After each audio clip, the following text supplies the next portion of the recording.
নমস্কার, ভাগবত আলোচনা চ্যানেলে আপনাকে স্বাগতম।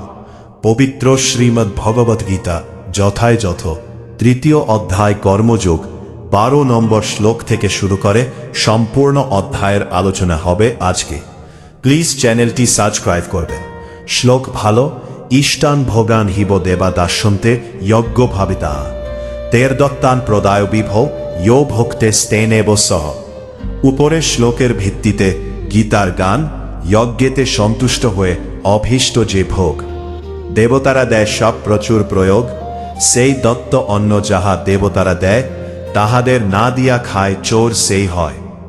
অনুবাদ: যজ্ঞের ফলে সন্তুষ্ট হয়ে দেবতারা তোমাদের বাঞ্ছিত ভোগ্যবস্তু প্রদান করবেন, কিন্তু দেবতাদের প্রদত্ত বস্তু তাদের নিবেদন না করে যে ভোগ করে সে নিশ্চয় চোর।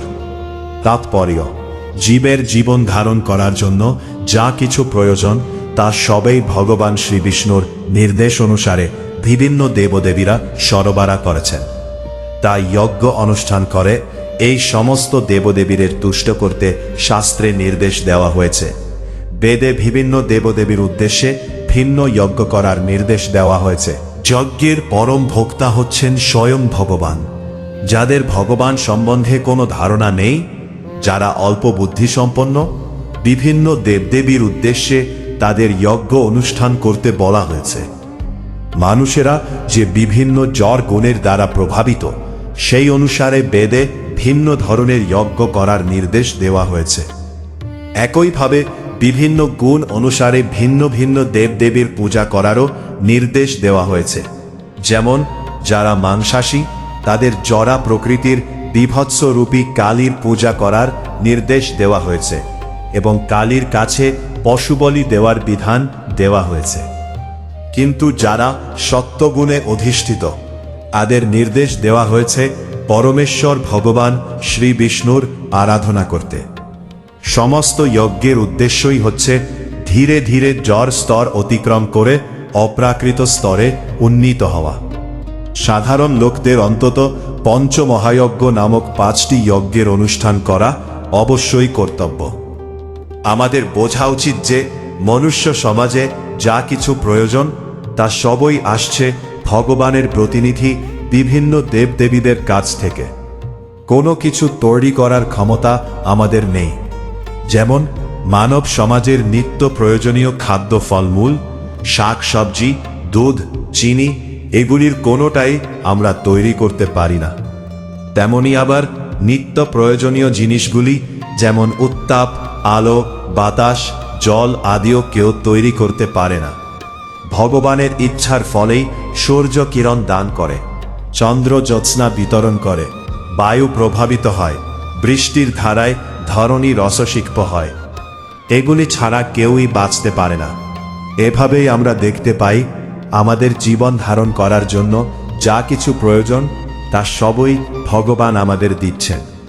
এমনকি কলকারখানায় আমরা যে সমস্ত জিনিস বানাচ্ছি তাও তৈরি হচ্ছে ভগবানেরই দেওয়া বিভিন্ন ধাতু, গন্ধক, পারদ, ম্যাঙ্গানিজ আদি প্রয়োজনীয় উপাদানগুলি দিয়ে। আমাদের অগোচরে ভগবান আমাদের সম্পূর্ণ প্রয়োজনগুলি মিটিয়ে দিয়েছেন, যাতে আমরা আত্ম উপলব্ধির জন্য সচ্ছল জীবন যাপন করে জীবনের পরম লক্ষ্যে পরিচালিত হতে পারি। অর্থাৎ যাকে বলা হয় জড় জাগতিক জীবন সংগ্রাম থেকে চিরতরে মুক্তি। জীবনের এই উদ্দেশ্য সাধিত হয় যজ্ঞ অনুষ্ঠান করার মাধ্যমে। আমরা যদি জীবনের উদ্দেশ্য ভুলে গিয়ে ভগবানের দেওয়া সম্পদগুলি কেবল ইন্দ্রিয় সুখ ভোগের জন্য ব্যবহার করি এবং তার বিনিময়ে ভগবানকে এবং তার প্রতিনিধিদের কিছুই না দিই, তবে তা চুরি করারই শামিল। চুরি করারই শামিল। এবং তা যদি আমরা করি আমাদের শাস্তি ভোগ করতেই হবে। যে সমাজ চোরের সমাজ তা কখনোই সুখী হতে পারে না, কেননা তাদের জীবনের কোনো উদ্দেশ্য নেই। স্কুল জড়বাদী যে সমস্ত চোরেরা ভগবানের সম্পদ চুরি করে জড় জগৎকে ভোগ করতে উন্মত্ত, তাদের জীবনের কোনো উদ্দেশ্য নেই। তাদের একমাত্র বাসনা হচ্ছে জড় ইন্দ্রিয় সুখ ভোগ করা। যজ্ঞ করে কিভাবে ভগবানের ইন্দ্রিয়কে তুষ্ট করতে হয় তা তারা জানে না। শ্রীচৈতন্য মহাপ্রভু সব চাইতে সহজ যজ্ঞ সংকীর্তন যজ্ঞের প্রবর্তন করে গেছেন। এই যজ্ঞ যে কেউ অনুষ্ঠান করতে পারে এবং তার ফলে কৃষ্ণ ভাবনার অমৃত পান করতে পারে। শ্লোক 13।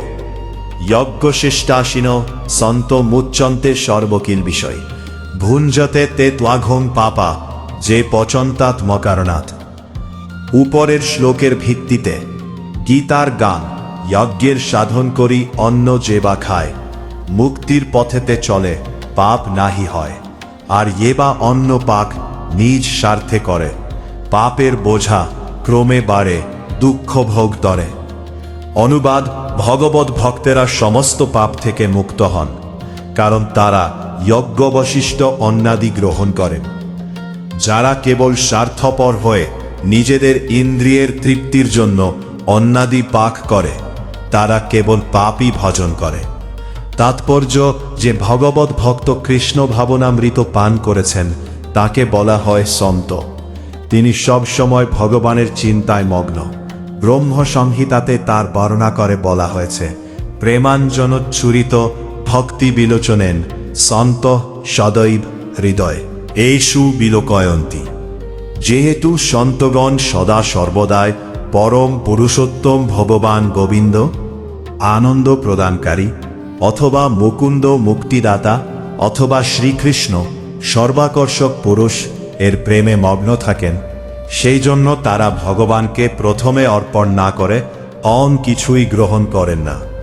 তাই এই ধরনের ভক্তেরা শ্রবণ কীর্তন স্মরণ অর্চন আদি বিবিধ ভক্তির অঙ্গের দ্বারা সর্বক্ষণই যজ্ঞ আয়োজন করেছেন এবং এই সমস্ত অনুষ্ঠানের ফলে তারা কখনই জড় জগতের কলুষতার দ্বারা প্রভাবিত হন না। অন্য সমস্ত লোকেরা যারা আত্মতৃপ্তির জন্য নানা রকম উপাদেয় খাদ্য প্রস্তুত করে খায়, শাস্ত্রে তাদের চোর বলে গণ্য করা হয়েছে এবং তাদের সেই খাদ্যের সঙ্গে সঙ্গে তারা প্রতি গ্রাসে গ্রাসে পাপও গ্রহণ করে। যে মানুষ চোর ও পাপী সে কি করে সুখী হতে পারে? তা কখনই সম্ভব নয়। তাই সর্বতোভাবে সুখী হবার জন্য তাদের কৃষ্ণ ভাবনায় উদ্বুদ্ধ হয়ে সংকীর্তন যজ্ঞ কার্য করার শিক্ষা গ্রহণ করতে হবে। তা না হলে এই পৃথিবীতে সুখ ও শান্তি লাভের কোনো আশাই নেই। শ্লোক 14। অন্নাদ ভবন্তি ভূতানি পর্জন্যাদন্ন সম্ভব যজ্ঞাদ ভবতি পর্জন্য যজ্ঞ কর্ম সমুদ্ভব। উপরের শ্লোকের ভিত্তিতে গীতার গান অন্ন খেয়ে জীব বাঁচে অন্ন যে জীবন, সেই অন্ন উৎপাদনে বৃষ্টি যে কারণ, সেই বৃষ্টি হয় যদি যজ্ঞ কার্যে হয়, সেই যজ্ঞ সাধ্য হয় কর্মের কারণ। অনুবাদ: অন্ন খেয়ে প্রাণীগণ জীবন ধারণ করে, বৃষ্টি হওয়ার ফলে অন্ন উৎপন্ন হয়, যজ্ঞ অনুষ্ঠান করার ফলে বৃষ্টি উৎপন্ন হয় এবং শাস্ত্রোক্ত কর্ম থেকে যজ্ঞ উৎপন্ন হয়। তাৎপর্য: শ্রীল বলদেব বিদ্যাভূষণ ভগবদ্গীতার ভাষ্যে লিখেছেন যে ইন্দ্রাদ্যঙ্গতয়াবস্থিতং যজ্ঞং সর্বেশ্বরং বিষ্ণুমব্য তচ্চয়মস্বস্তি তেন দেহযাত্রাং সম্পাদয়ন্তি তে সন্তং সর্বেশ্বরস্যে যজ্ঞ পুরুষস্যে ভক্তা সর্বকিস বিষয়রা নাবিকালা বিবৃদ্ধয়ের আত্মানুভব প্রতিবন্ধকয় নিখিলয় পাপের বিমোচন্তে। অরমেশ্বর ভগবান হচ্ছেন যজ্ঞ পুরুষ, অর্থাৎ সমস্ত যজ্ঞের ভোক্তা হচ্ছেন তিনি হচ্ছেন সমস্ত দেব দেবীরও ঈশ্বর। প্রত্যঙ্গ যেমন সারা দেহের সেবা করে, ভগবানের অঙ্গস্বরূপ বিভিন্ন দেব দেবীরাও তেমন ভগবানের সেবা করেন। ইন্দ্র চন্দ্র বরুণ আদি দেবতাদের ভগবান নিযুক্ত করেছেন জড় জগৎকে সুষ্ঠুভাবে পরিচালনা করার জন্য এবং বেদে নির্দেশ দেওয়া হয়েছে কিভাবে যজ্ঞ করার মাধ্যমে এই সমস্ত দেবতাদের সন্তুষ্ট করা যায়। এভাবে সন্তুষ্ট হলে তারা আলো বাতাস জল আদি দান করেন, যার ফলে প্রচুর পরিমাণে ফসল উৎপন্ন হয়। ভগবান শ্রীকৃষ্ণের আরাধনা করা হলে ভগবানের অংশ বিশেষ দেব দেবীরাও সেই সঙ্গে পূজিত হন। তাই তাদের আর আলাদা করে পূজা করার কোনো প্রয়োজন হয় না। এই কারণে কৃষ্ণ ভাবনাময় ভগবানের ভক্তেরা ভগবানকে সমস্ত খাদ্যদ্রব্য নিবেদন করে, তারপর তা গ্রহণ করেন। তার ফলে দেহে চিন্ময়ত্ব প্রাপ্ত হয়। এভাবে খাদ্য গ্রহণ করার ফলে শুধু যে দেহের মধ্যে সঞ্চিত বিগত সমস্ত পাপ কর্মফল নষ্ট হয়ে যায় তাই নয়, জড়া প্রকৃতির সকল কলস থেকেও দেহে বিমুক্ত হয়। যখন কোনো সংক্রামক ব্যাধি মহামারী রূপে ছড়িয়ে পড়ে, তখন রোগ প্রতিষেধক টিকা নিলে মানুষ তা থেকে রক্ষা পায়।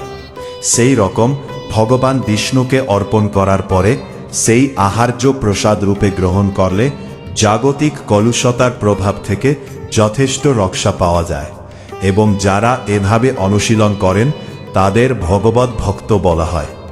তাই কৃষ্ণ ভাবনাময় ব্যক্তি, যিনি কেবল কৃষ্ণ প্রসাদ গ্রহণ করে জীবন ধারণ করেন, তিনি বিগত জ্বর সংক্রমণগুলিকে প্রতিরোধ করতে পারেন এবং এই সংক্রমণগুলি আত্ম উপলব্ধির উন্নতির পথে বাধাস্বরূপ।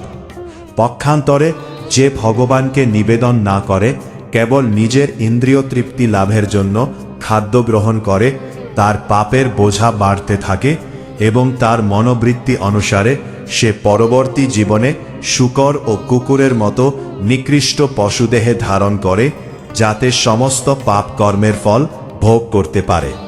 এই জড় জগৎ কলুষতাপূর্ণ, কিন্তু কৃষ্ণ প্রসাদ গ্রহণ করলে সে কলুষমুক্ত হয় এবং সে তার শুদ্ধ সত্তায় অধিষ্ঠিত হয়। তাই যে তা করে না, সে ভবরোগের কলুষতার দ্বারা আক্রান্ত হয়ে যন্ত্রণা ভোগ করে। খাদ্যশস্য, শাকসবজি, ফলমূলই হচ্ছে মানুষের প্রকৃত আহার্য, আর পশুরা মানুষের উচ্ছিষ্ট ও ঘাস পাতা খেয়ে জীবন ধারণ করে। যে সমস্ত মানুষ আমিষ আহার করে তাদেরও প্রকৃতপক্ষে গাছপালার ওপরই নির্ভর করতে হয়, কারণ যে পশু মাংস তারা আহার করে সেই পশুগুলি গাছপালা ও অন্যান্য উদ্ভিদের দ্বারাই পুষ্ট। এভাবেই আমরা বুঝতে পারি যে প্রকৃতির দান মাঠের ফসলের উপর নির্ভর করেই আমরা প্রকৃতপক্ষে জীবন ধারণ করি, বড় বড় কলকারখানায় তৈরি জিনিসের উপরে নির্ভর করে নয়। আকাশ থেকে বৃষ্টি হবার ফলে খেতে ফসল হয়। এই বৃষ্টি নিয়ন্ত্রণ করেন ইন্দ্র, চন্দ্র, সূর্য আদি দেবতারা। এরা সকলেই হচ্ছেন ভগবানের আজ্ঞাবাহক ভৃত্য। তাই যজ্ঞ করে ভগবানকে তুষ্ট করলেই তার ভৃত্যেরাও তুষ্ট হন এবং তারা তখন সমস্ত অভাব মোচন করেন। এই যজ্ঞের জন্য নির্ধারিত যজ্ঞ হচ্ছে সংকীর্তন যজ্ঞ। তাই অন্ততপক্ষে খাদ্য সরবরাহের অভাব অনটন থেকে রেহাই পেতে গেলে সকলেরই কর্তব্য হচ্ছে এই যজ্ঞ অনুষ্ঠান করা। এই সংকীর্তন যজ্ঞ করলে মানুষের খাওয়া পরার আর কোনো অভাব থাকবে না। শ্লোক 15। কর্ম ব্রহ্মং বিদ্ধি ব্রহ্মাক্ষর সমুদ্ভবম তস্মাৎ সর্বগতং ব্রহ্ম নিত্যং যজ্ঞে প্রতিষ্ঠিতম। বিকর্ম হয় ঈশ্বর সাধনা, সর্বগত ব্রহ্মনিত্যে যজ্ঞেতে স্থাপনা। অনুবাদ: যজ্ঞাদি কর্ম বেদ থেকে উদ্ভূত হয়েছে এবং বেদ অক্ষর বা পরমেশ্বর ভগবান থেকে প্রকাশিত হয়েছে। তাই সর্বব্যাপক ব্রহ্ম সর্বদা যজ্ঞে প্রতিষ্ঠিত আছেন। তাৎপর্য: যজ্ঞার্থাৎ কর্মণ, অর্থাৎ ভগবান শ্রীকৃষ্ণকে তুষ্ট করার জন্যই যে কর্ম করা প্রয়োজন, সেই কথা এই শ্লোকটিতে শপথভাবে বর্ণনা করা হয়েছে। যজ্ঞপুরুষ শ্রীবিষ্ণুর সন্তুষ্টির জন্যই যখন আমাদের কর্ম করতে হয়, তখন আমাদের কর্তব্য হচ্ছে বেদের নির্দেশ অনুসারে সমস্ত কর্ম সাধন করা। বেদে সমস্ত কর্মপদ্ধতির বর্ণনা করা হয়েছে। যে কর্ম বেদে অনুমোদিত হয়নি তাকে বলা হয় বিকর্ম বা পাপকর্ম। তাই বেদের নির্দেশ অনুসারে সমস্ত কর্ম করাটাই হচ্ছে বুদ্ধিমানের কাজ। তাতে কর্মফলের বন্ধন থেকে মুক্ত থাকা যায়। সাধারণ অবস্থায় যেমন মানুষকে রাষ্ট্রের নির্দেশ অনুসারে চলতে হয়, তেমনি ভগবানের নির্দেশে তার পরম রাষ্ট্র ব্যবস্থায় পরিচালিত হওয়ায় মানুষের কর্তব্য। বেদের সমস্ত নির্দেশগুলি সরাসরি ভগবানের নিষ্পাস থেকে উদ্ভূত হয়েছে। তাতে বলা হয়েছে, অস্য মহতভূতস্য নিঃশ্বাসিত মেতদ যদ ঋগ্বেদ যজুর্বেদ সামবেদ থর্বাঙ্গিরাস। ঋগ্বেদ, যজুর্বেদ, সামবেদ, অথর্ববেদ এই সব কয়টি বেদেই ভগবানের নিঃশ্বাস থেকে উদ্ভূত হয়েছে। বৃহদারণ্যক উপনিষদ 4:11। ভগবান সর্বশক্তিমান, তিনি নিঃশ্বাসের দ্বারাও কথা বলতে পারেন। ব্রহ্মসংহিতাতে বলা হয়েছে সর্বশক্তিমান ভগবান তার যে কোন ইন্দ্রিয়ের দ্বারা সব কয়টি ইন্দ্রিয়ের কাজ করতে পারেন, অর্থাৎ ভগবান তার নিঃশ্বাসের দ্বারা কথা বলতে পারেন, তার দৃষ্টির দ্বারা গর্ভ সঞ্চার করতে পারেন। প্রকৃতপক্ষে ভগবান জরা প্রকৃতির প্রতি দৃষ্টিপাত করেন এবং তার ফলে সমস্ত বিশ্ব চরাচরে প্রাণের সঞ্চার হয়। জরা প্রকৃতির গর্ভে জীব সৃষ্টি করার পর এই সমস্ত বদ্ধ জীবেরা যাতে জড় বন্ধন থেকে মুক্ত হয়ে তার কাছে ফিরে আসতে পারে, সেই জন্যই তিনি বৈদিক জ্ঞান দান করেন। আমাদের মনে রাখা উচিত, এই জড় জগতে প্রতিটি বদ্ধজীবী জড় সুখ ভোগ করতে চায়, কিন্তু বৈদিক নির্দেশাবলী এমনভাবে রচিত হয়েছে যে আমরা যেন আমাদের বিকৃত বাসনাগুলিকে পরিতৃপ্ত করতে পারি, তারপর তথাকথিত সুখভোগ পরিসমাপ্ত করে ভগবত ধামে ফিরে যেতে পারি। জড় জগতের দুঃখময় বন্ধন থেকে মুক্ত হবার জন্য ভগবান জীবকে এইভাবে করুণা করেছেন। তাই প্রতিটি জীবের কর্তব্য হচ্ছে কৃষ্ণ ভাবনায় উদ্বুদ্ধ হয়ে সংকীর্তন যজ্ঞ করা। যারা বৈদিক নির্দেশ অনুসারে জীবনযাপন করতে পারে না, তারা যদি কৃষ্ণ চেতনা বা কৃষ্ণ ভক্তি লাভ করতে পারে, তবে তারাও বৈদিক যজ্ঞের সমস্ত সুফলগুলি প্রাপ্ত হয়। শ্লোক 16। এবং প্রবর্তিতং চক্রং নানু বর্তয়তি হয়ঃ অখায়ুরিন্দ্রিয়রাম মোক্ষং পার্থস জীবতি। 16। উপরের শ্লোকের ভিত্তিতে গীতার গান। সে ব্রহ্মের চক্র আছে প্রবর্তিত, সেই চক্রে যে নাহি হয় বিশেষ বর্তিত। পাপের জীবন তার অতি ভয়ঙ্কর, ইন্দ্রিয় প্রীতয় করে পাপ পরস্পর। অনুবাদ: হোক পা। হে অর্জুন, যে ব্যক্তি এই জীবনে বেদের দ্বারা প্রাধান্যপ্রাপ্ত যজ্ঞ অনুষ্ঠানের পন্থা অনুসরণ করে না, সেই ইন্দ্রিয় সুখ পরায়ণ পাপী ব্যক্তি বৃথা জীবন ধারণ করে। তাৎপর্য: বৈষয়িক জীবন দর্শন অনুযায়ী অক্লান্ত পরিশ্রমের দ্বারা অর্থ উপার্জন করে ইন্দ্রিয় সুখ ভোগ করার যে অর্থহীন প্রচেষ্টা, অতি ভয়ঙ্কর পাপের জীবন বলে ভগবান তা পরিত্যাগ করতে নির্দেশ দিয়েছেন। তাই যারা জড় জাগতিক সুখ ভোগ করতে চায়, তাদের এই সমস্ত যজ্ঞ অনুষ্ঠান করা অবশ্য কর্তব্য।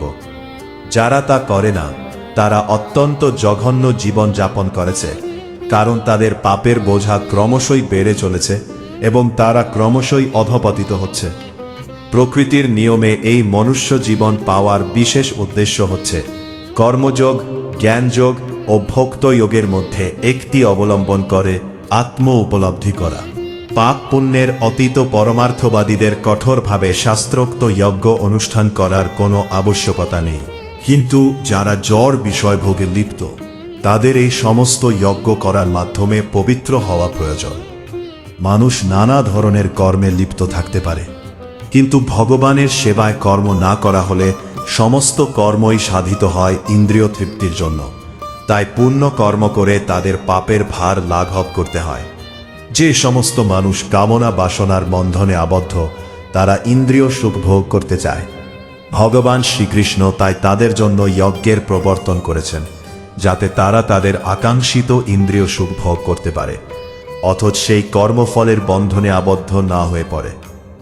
এই জগতের উন্নতি আমাদের প্রচেষ্টার উপর নির্ভর করে না, তা নির্ভর করে অলক্ষ্যে ভগবানের ব্যবস্থাপনা, অর্থাৎ তার আজ্ঞাবাহক দেবদেবীর উপর।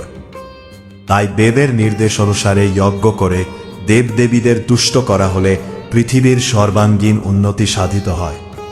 আপাত দৃষ্টিতে মনে হয় যে বিভিন্ন দেবদেবীদের তুষ্ট করার জন্য যজ্ঞের আয়োজন, কিন্তু প্রকৃতপক্ষে যজ্ঞ অনুষ্ঠান করার উদ্দেশ্য হচ্ছে ভগবান শ্রীকৃষ্ণকে তুষ্ট করা, এবং এভাবেই যজ্ঞ অনুষ্ঠান করতে করতে জীবের অন্তরে কৃষ্ণ ভক্তির বিকাশ হয়। কিন্তু যজ্ঞ অনুষ্ঠান করা সত্ত্বেও যদি অন্তরে কৃষ্ণ ভক্তির উদয় না হয়, তবে বুঝতে হবে তা কেবল উদ্দেশ্যহীন নৈতিক আচার অনুষ্ঠান ছাড়া আর কিছু নয়। তাই মানুষের কর্তব্য হচ্ছে বেদের নির্দেশগুলিকে কেবল নীতিকাচার অনুষ্ঠানের মধ্যে সীমিত না রেখে তার মাধ্যমে কৃষ্ণ ভক্তি লাভের চেষ্টা করা। ওকের ভিত্তিতে এই গীতার গান আর কিয়া আর যে বুঝিয়াছে আত্মতত্ত্বসার, কার্যকর্ম কিছু নাই করিবার তার। আর অনুবাদ: আত্মানন্দ অনুভবকারী ব্যক্তির এই জগতে ধর্ম অনুষ্ঠানের কোন প্রয়োজন নেই এবং এই প্রকার কর্ম না করারও কোন কারণ নেই। তাকে অন্য কোনো প্রাণীর উপর নির্ভর করতেও হয় না। তাৎপর্য: যে মানুষ তার স্বরূপ উপলব্ধি করে জানতে পেরেছেন যে তিনি হচ্ছেন ভগবান শ্রীকৃষ্ণের নিত্য দাস, তিনি আর সামাজিক কর্তব্য অকর্তব্যের গণ্ডিতে আবদ্ধ থাকেন না। কারণ তিনি তখন বুঝতে পারেন শ্রীকৃষ্ণের সেবা করাটাই হচ্ছে একমাত্র কর্তব্য কর্ম। অনেকে আত্মজ্ঞান লাভ করার নাম করে কর্মবিহীন আলস্যপূর্ণ জীবন যাপন করে, কিন্তু পরবর্তী শ্লোকে ভগবান আমাদের বুঝিয়ে দিয়েছেন নিষ্কর্মা অলস্য লোকেরা কৃষ্ণ ভক্তি লাভ করতে পারে না। কারণ কৃষ্ণ ভক্তি মানে হচ্ছে কৃষ্ণ সেবা, শ্রীকৃষ্ণের দাসত্ব করা। তাই কৃষ্ণ ভক্তে একটি মুহূর্তকেও নষ্ট হতে দেন না। তিনি প্রতিটি মুহূর্তকে ভগবানের সেবায় নিয়োজিত করেন। অন্যান্য দেবদেবীদের পূজা করাটাও কর্তব্য বলে ভগবানের ভক্ত মনে করেন না। কারণ তিনি জানেন কেবল ভগবানের সেবা করলে সকলের সেবা করা হয়। শ্লোক 19: তস্মাদ অসক্ত সততম কার্যং কর্ম সমাচার, অসক্ত হচরণ কর্ম পরমাপ্নতি পুরুষ। উপরের শ্লোকের ভিত্তিতে গীতার গান: অতএব অনাসক্ত হয়ে কার্যকর, যুক্ত বৈরাগ্য সেই তাতে হও দৃঢ়, অনাসক্ত কার্য করে পরম পদেতে, হয় ক্রমে ক্রমে সে পদ লোভিতে। অনুবাদ: অতএব কর্মফলের প্রতি আসক্তি রহিত হয়ে কর্তব্য কর্ম সম্পাদন কর। অনাসক্ত হয়ে কর্ম করার ফলেই মানুষ পরতত্ত্বকে লাভ করতে পারে। তাৎপর্য: নির্বিশেষবাদী জ্ঞানী মুক্তি চান, কিন্তু ভক্ত কেবল পরম পুরুষ ভগবানকে চান। তাই সদ্গুরুর তত্ত্বাবধানে যখন কেউ ভগবানের সেবা করেন তখন মানব জীবনের পরম উদ্দেশ্য সাধিত হয়। কুরুক্ষেত্রের যুদ্ধে ভগবান শ্রীকৃষ্ণ অর্জুনকে যুদ্ধ করতে বললেন, কারণ সেটি ছিল তার ইচ্ছা। সৎ কর্ম করে, অহিংসা ব্রত পালন করে ভালো মানুষ হওয়াটাই স্বার্থপর কর্ম। কিন্তু সৎ অসৎ, ভালো মন্দ, ইচ্ছা অনিচ্ছার বিচার না করে ভগবানের ইচ্ছা অনুসারে কর্ম করাটাই হচ্ছে বৈরাগ্য। এটি হচ্ছে সর্বশ্রেষ্ঠ কর্ম। ভগবান নিজেই সেই উপদেশ দিয়েছেন। বৈদিক আচার অনুষ্ঠান যাগযজ্ঞ করার উদ্দেশ্য হচ্ছে ইন্দ্রিয় উপভোগ জনিত অসৎকর্মের কুফল থেকে মুক্ত হওয়া। কিন্তু ভগবানের সেবায় যে কর্ম সাধিত হয় তা অপ্রাকৃত কর্ম এবং তা শুভ ও অশুভ কর্মবন্ধনের অতীত। কৃষ্ণ ভক্ত যখন কর্ম করেন তা তিনি তার ফলভোগ করার জন্য করেন না, তা তিনি করেন কেবল শ্রীকৃষ্ণের সেবা করার জন্য। ভগবানের সেবা করার জন্য তিনি সব রকম কর্ম করেন, কিন্তু সেই সমস্ত কর্ম থেকে তিনি সম্পূর্ণ নিষ্প্রিয় থাকেন। শ্লোক 20: কর্মণৈভি সংসিদ্ধিমাস্থিতা জনকাদয়, লোক সংগ্রহমে বাপি সংপশ্যন কর্তুমর্হসি। উপরের শ্লোকের ভিত্তিতে গীতার গান: জনকাদি মহাজন কর্মসাধ্য করি, সিদ্ধিলাভ করেছিল আপনি আচরে, তুমিও সেরূপ কর লোকশিক্ষা লাগি, লাভ নাই কিছুমাত্র মর্কট বৈরাগী। অনুবাদ: জনক আদি রাজারাও কর্ম দ্বারাই সংসিদ্ধি প্রাপ্ত হয়েছিলেন। অতএব জনসাধারণকে শিক্ষা দেওয়ার জন্য তোমার কর্ম করা উচিত। তাৎপর্য: জনক রাজা আদি মহাজনেরা ছিলেন ভগবত তত্ত্বজ্ঞানী, তাই বেদের নির্দেশ অনুসারে নানা রকম যাগযজ্ঞ করার কোনো বাধ্যবাধকতা তাদের ছিল না। কিন্তু তা সত্ত্বেও লোকশিক্ষার জন্য তারা পুঙ্খানুপুঙ্খভাবে সমস্ত বৈদিক আচার অনুষ্ঠান করতেন। জনক রাজা ছিলেন সীতা দেবীর পিতা এবং শ্রীরামচন্দ্রের শ্বশুর। ভগবানের অতি অন্তরঙ্গ ভক্ত হবার ফলে তিনি চিন্ময় স্তরে অধিষ্ঠিত ছিলেন। কিন্তু যেহেতু তিনি মিথিলার ভারতবর্ষের অন্তর্গত বিহার প্রদেশের একটি অঞ্চলের রাজা ছিলেন, তাই তার প্রজাদের শিক্ষা দেওয়ার জন্য তিনি শাস্ত্রোক্ত কর্মের অনুষ্ঠান করেছিলেন। তেমনি ভগবান শ্রীকৃষ্ণ এবং তার চিরন্তন সখা অর্জুনের পক্ষে কুরুক্ষেত্রে যুদ্ধ করার কোনো দরকার ছিল না, কিন্তু সদুপদেশ ব্যর্থ হলে হিংসা অবলম্বনেরও প্রয়োজন আছে। এই কথা সাধারণ মানুষকে বোঝাবার জন্যই তারা যুদ্ধে নেমেছিলেন। কুরুক্ষেত্রের যুদ্ধের আগে শান্তি স্থাপন করার জন্য নানাভাবে চেষ্টা করা হয়েছিল। এমনকি ভগবান শ্রীকৃষ্ণ নিজেও বহু চেষ্টা করেছিলেন, কিন্তু দুরাত্মারা যুদ্ধ করতেই বদ্ধপরিকর। এই রকম অবস্থায় যথার্থ কারণে হিংসার আশ্রয় নিয়ে তাদের উপযুক্ত শিক্ষা দেওয়াটা অবশ্যই কর্তব্য। যদিও কৃষ্ণ ভাবনাময় ভগবত ভক্তের জড় জগতের প্রতি কোন রকম স্পৃহা নেই, কিন্তু তবু তিনি সাধারণ মানুষকে শিক্ষা দেবার জন্য কর্তব্য কর্মগুলি সম্পাদন করেন। অভিজ্ঞ কৃষ্ণ ভক্ত এমনভাবে কর্ম করেন যাতে সকলে তার অনুগামী হয়ে ভগবত ভক্তি লাভ করতে পারে। সেই কথা পরবর্তী শ্লোকে বলা হয়েছে। শ্লোক 21। যদা যদা চরতি শ্রেষ্ঠ তাদেবেতর জন স যৎ প্রমাণং কুরুতে লোকাস্তদনুবর্ততে। উপরের শ্লোকের ভিত্তিতে গীতার গান। শ্রেষ্ঠ ব্যক্তি যাহা করে লোকের আদর্শ, ইতর জনতা যাহা করে হর্ষ। শ্রেষ্ঠ ব্যক্তি যাহা কিছু প্রামাণ্য স্বীকারে তাহাই স্বীকার্য হয় প্রতি ঘরে ঘরে। অনুবাদ: শ্রেষ্ঠ ব্যক্তি যেভাবে আচরণ করেন সাধারণ মানুষেরা তার অনুকরণ করে। তিনি যা প্রমাণ বলে স্বীকার করেন সমগ্র পৃথিবী তারই অনুসরণ করে। তাৎপর্য: সাধারণ মানুষদের এমনই একজন নেতার প্রয়োজন হয় যিনি নিজের আচরণের মাধ্যমে তাদেরকে শিক্ষা দিতে পারেন। যে নেতা নিজেই ধূমপানের প্রতি আসক্ত তিনি জনসাধারণকে ধূমপান থেকে বিরত হতে শিক্ষা দিতে পারেন না। শ্রী চৈতন্য মহাপ্রভু বলেছেন, শিক্ষা দেওয়া শুরু করার আগে থেকেই শিক্ষকের সঠিকভাবে আচরণ করা উচিত। এভাবেই যিনি শিক্ষা দেন তাকে বলা হয় আচার্য অথবা আদর্শ শিক্ষক। তাই জনসাধারণকে শিক্ষা দিতে হলে শিক্ষককে অবশ্যই শাস্ত্রের আদর্শ অনুসরণ করে চলতে হয়। কেউ যদি শাস্ত্র বহির্ভূত মন গড়া কথা শিক্ষা দিয়ে শিক্ষক হতে চায় তাতে কোন লাভ তো হয় না, বরং ক্ষতি হয়। মনুসংহিতা ও এই ধরনের শাস্ত্রে ভগবান নিখুঁত সমাজ ব্যবস্থা গড়ে তোলার শিক্ষা দিয়ে গেছেন এবং এই সব শাস্ত্রের নির্দেশ অনুসারে সমাজকে গড়ে তোলাই হচ্ছে মানুষের কর্তব্যে। এভাবেই নেতাদের শিক্ষা এই ধরনের আদর্শ শাস্ত্র অনুযায়ী হওয়া উচিত। যিনি নিজের উন্নতি কামনা করেন তার আদর্শ নীতি অনুসরণ করা উচিত, যা মহান আচার্যেরা অনুশীলন করে থাকেন। শ্রীমদ্ ভাগবতেও বলা হয়েছে, পূর্বতন মহাজনদের পদাঙ্ক অনুসরণ করে জীবনযাপন করা উচিত, তাহলেই পারমার্থিক জীবনে উন্নতি লাভ করা যায়। রাজা, রাষ্ট্রপ্রধান, পিতা ও শিক্ষক হচ্ছেন স্বাভাবিকভাবে নিরীহী জনগণের পথ প্রদর্শক। জনসাধারণকে পরিচালনা করার মহৎ দায়িত্ব তাদের উপর ন্যস্ত হয়েছে। তাই তাদের উচিত শাস্ত্রের বাণী উপলব্ধি করে শাস্ত্রের নির্দেশ অনুসারে জনসাধারণকে পরিচালিত করে এক আদর্শ সমাজ গড়ে তোলা। এটি কোন কঠিন কাজ নয়, কিন্তু এর ফলে যে সমাজ গড়ে উঠবে তাতে প্রতিটি মানুষের জীবন সার্থক হবে। শ্লোক 22। ন মে পার্থাস্তি কর্তব্যান ত্রিষু লোকেশ কিঞ্চন নানা বাপ্তমা বাপ্তব্যান বর্ত এবচা কর্মণি। উপরের শ্লোকের ভিত্তিতে গীতার গান।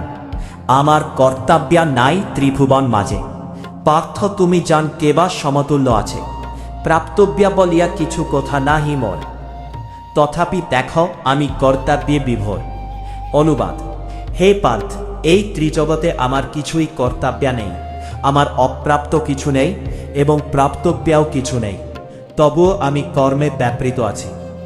তাৎপর্য: বৈদিক শাস্ত্রে পুরুষোত্তম ভগবানের বর্ণনা করে বলা হয়েছে, তমীশ্বরানাং পরমং মহেশ্বরং তং দেবতানাং পরমং চা দৈবতম পতিং পতিনাং পরমং পরস্তাদ বিদাম দেবং ভুবনেস্মিত্যম তস্য কার্যং করণং চা বিদ্যতে ন তৎসমশ্চাভ্যদিক্ষ দৃশ্যতে পরাস্য শক্তি বিবিধৈব ক্রয়তে স্বাভাবিকী জ্ঞান বল ক্রিয়া চা। ভগবান হচ্ছেন ঈশ্বরদেরও পরম ঈশ্বর এবং দেবতাদেরও পরম দেবতা। সকলেই তার নিয়ন্ত্রণাধীন। তিনি সকলকে ভিন্ন ভিন্ন শক্তি দান করেন। তারা কেউ পরমেশ্বর নয়। তিনি সমস্ত দেবতাদের পূজ্য এবং তিনি হচ্ছেন সমস্ত পতিদের পরম পতি। তিনি হচ্ছেন এই জড় জগতের সমস্ত অধিপতি ও নিয়ন্তার অতীত, সকলের পূজ্য। তার থেকে বড় আর কিছুই নেই। তিনি হচ্ছেন সর্বকারণের পরম কারণ। তার দেহ সাধারণ জীবের মতো নয়। তার দেহ এবং তার আত্মার মধ্যে কোনো পার্থক্য নেই। তিনি হচ্ছেন পূর্ণ। তার ইন্দ্রিয়গুলি অপ্রাকৃত। তার প্রতিটি ইন্দ্রিয়ই যে কোন ইন্দ্রিয়ের কর্ম সাধন করতে পারে। তাই তার থেকে মহৎ আর কেউ নেই। তার সমকক্ষ কেউ নেই। তার শক্তি অসীম ও বহুমুখী। তাই তার সমস্ত কর্ম স্বাভাবিকভাবেই সাধিত হয়ে যায়। শ্বেতাশ্বতর উপনিষদ 6:27-8। ভগবান শ্রীকৃষ্ণ হচ্ছেন সমস্ত ঐশ্বরের অধীশ্বর এবং তিনি হচ্ছেন পরম তত্ত্ব। তাই তার কোনো কর্তব্য নেই। কর্মের ফল যাদের ভোগ করতে হয় তাদের জন্যই কর্তব্যকর করার নির্দেশ দেওয়া আছে। কিন্তু এই ত্রিভুবনে যার কোনো কিছুই তামীয় নেই, তার কোনো কর্তব্য কর্ম নেই, কিন্তু তা সত্ত্বেও ভগবান কুরুক্ষেত্রের যুদ্ধক্ষেত্রে উপস্থিত থেকে দুষ্টের দমন আর শিষ্টের পালন করেছেন। কেন দুর্বলদের রক্ষা করা ক্ষত্রিয়ের কর্তব্য। যদিও তিনি শাস্ত্রের বিধিনিষেধের অতীত, কিন্তু তবুও তিনি শাস্ত্রের নির্দেশ লঙ্ঘন করেন না। শ্লোক 23। যদি হেহম্ন বর্তেয়ং জাতু অর্মণ্যে তন্দ্রিত মম বানুবর্তন্তে মনুষ্যাহ পার্থ সর্বসহ। উপরের শ্লোকের ভিত্তিতে গীতার গান জি অতন্দ্রিত হয়, মম বর্জস্ববে অনুগমন করে। অনুবাদ: হে পার্থ, আমি যদি অনুলস হয়ে কর্তব্য কর্মে প্রবৃত্ত না হয় তবে আমার অনুবর্তী হয়ে সমস্ত মানুষই কর্ম ত্যাগ করবে। তাৎপর্য: পারমার্থিক উন্নতি লাভের জন্য সুশৃঙ্খল সমাজ ব্যবস্থা গড়ে তুলতে হয় এবং এভাবে সমাজকে গড়ে তোলবার জন্য প্রতিটি সভ্য মানুষকে নিয়ম ও শৃঙ্খলা অনুসরণ করে সুসংযত জীবন যাপন করতে হয়। এই সমস্ত নিয়মকানুনের বিধিনিষেধ কেবল বদ্ধ জীবেদের জন্য, ভগবানের জন্য নয়। যেহেতু তিনি ধর্মনীতি প্রবর্তনের জন্য অবতরণ করেছিলেন, তাই তিনি শাস্ত্র নির্দেশিত সমস্ত বিধির আচরণ করেছিলেন। ভগবান এখানে বলছেন, যদি তিনি এই সমস্ত বিধিনিষেধের আচরণ না করেন তবে তার পদাঙ্ক অনুসরণ করে সকলেই যথেচ্ছাচারী হয়ে উঠবে। শ্রীমদ্ ভাগবত থেকে আমরা জানতে পারি, এই পৃথিবীতে অবস্থান করার সময় ভগবান শ্রীকৃষ্ণ ঘরে বাইরে সর্বত্র গৃহস্থচিত সমস্ত ধর্মীয় আচার অনুষ্ঠান করেছিলেন। শ্লোক 24। উচ্ছিদেয়ুরিমে লোকানা কুরিয়াং কর্মচেদহম শঙ্করস্য চ কর্তা সমুপহন্নামিমা প্রজাজহ। গীতার গান নন, ফল এই হবে সবাই উচ্ছন্ন যাবে। আমার দর্শিত পথ দেখার অভাবে বিধি আর কিছু নাহি রবে ধরাতলে, বিনষ্ট হইবে এই প্রজারা সকলে। অনুবাদ: আমি যদি কর্ম না করি তাহলে এই সমস্ত লোক উচ্ছন্ন হবে। আমি বর্ণসংকর সৃষ্টির কারণ হব এবং তার ফলে আমার দ্বারা সমস্ত প্রজা বিনষ্ট হবে। তাৎপর্য: বর্ণসংকর হবার ফলে অবাঞ্ছিত মানুষের সমাজ ভরে ওঠে এবং তার ফলে সমাজের শান্তি ও শৃঙ্খলা ব্যাহত হয়।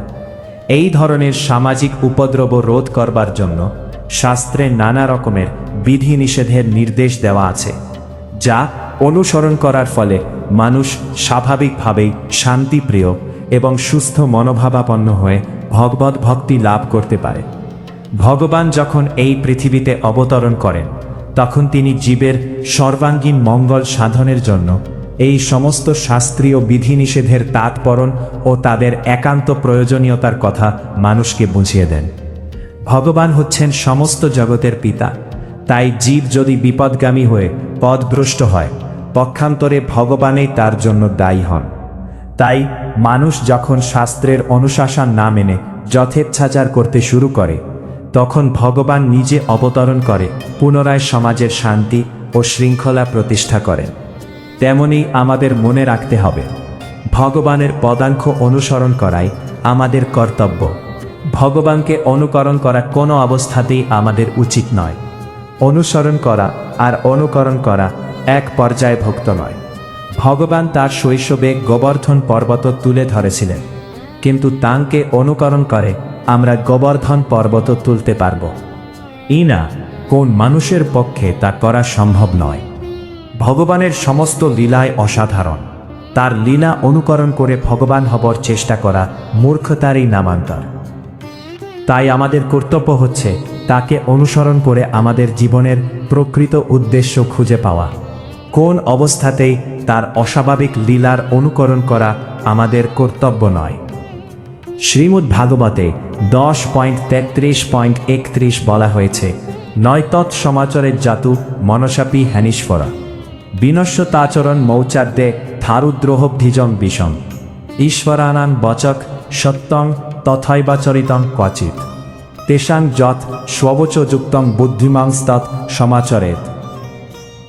ভগবান এবং তার শক্তিতে শক্তিমান ভক্তদের নির্দেশ সকলের অনুসরণ করা কর্তব্য।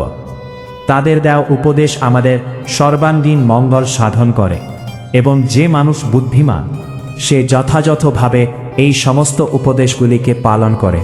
কিন্তু আমাদের সব সময় সতর্ক থাকা উচিত যাতে আমরা কখনো তাদের অনুকরণ না করি।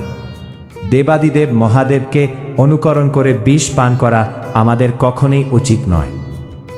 আমাদের সর্বদা ঈশ্বরের পদ বিবেচনা করা উচিত, অথবা যারা অসীম ক্ষমতাশালী রূপে চন্দ্র ও সূর্যের গতি প্রকৃতপক্ষে নিয়ন্ত্রণ করতে পারেন। এই প্রকার শক্তি ছাড়া কারো অসাধারণ শক্তিসম্পন্ন ঈশ্বরদের অনুকরণ করা উচিত নয়। আমাদের কর্তব্য হচ্ছেন তাদের অনুসরণ করা।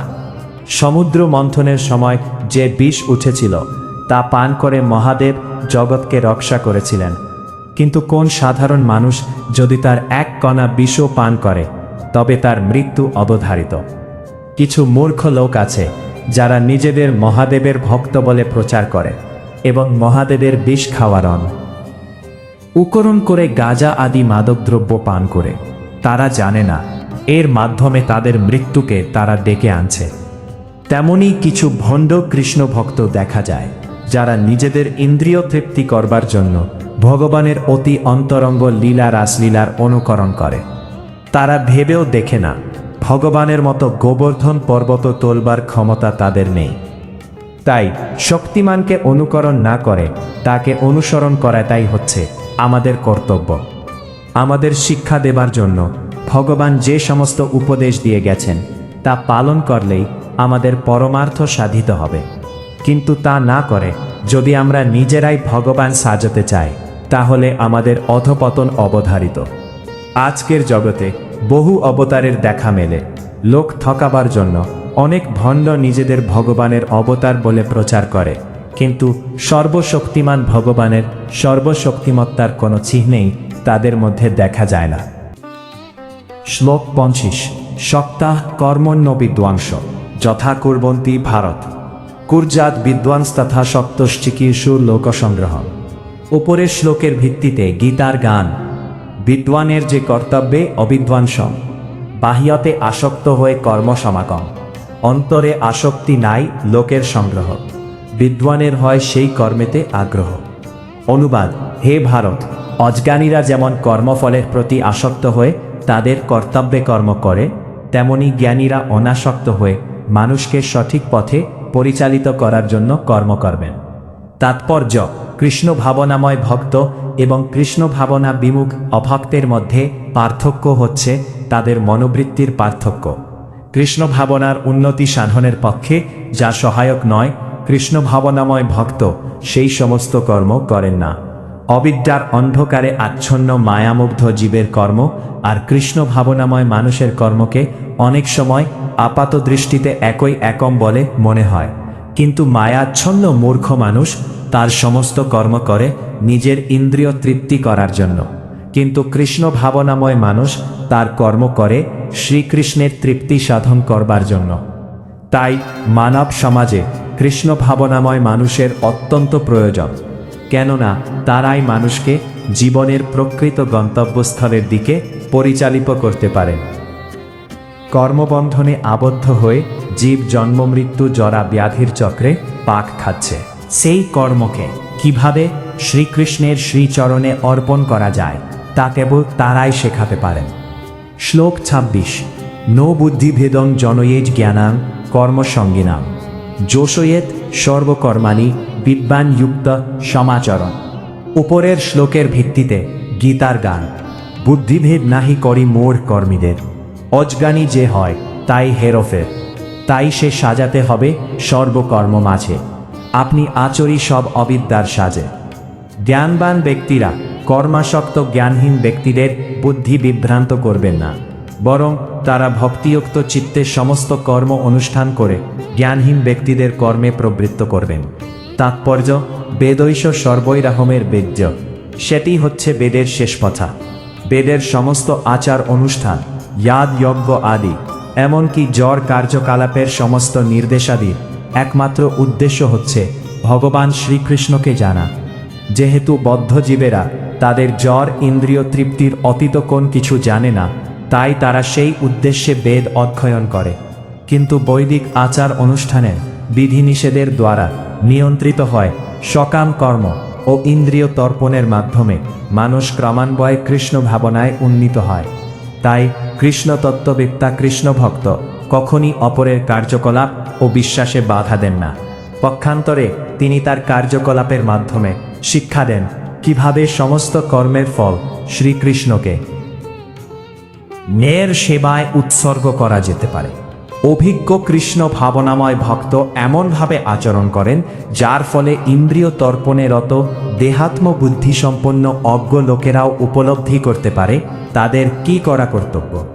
যদিও কৃষ্ণ ভাবনাহীন অজ্ঞ লোকেদের কাজে বাধা দেওয়া উচিত নয়, তবে অল্প উন্নতিপ্রাপ্ত কৃষ্ণ ভক্ত বৈদিক ধর্মানুষ্ঠানের বিধির অপেক্ষা না করে সরাসরি শ্রীকৃষ্ণের সেবায় নিয়োজিত হতে পারে।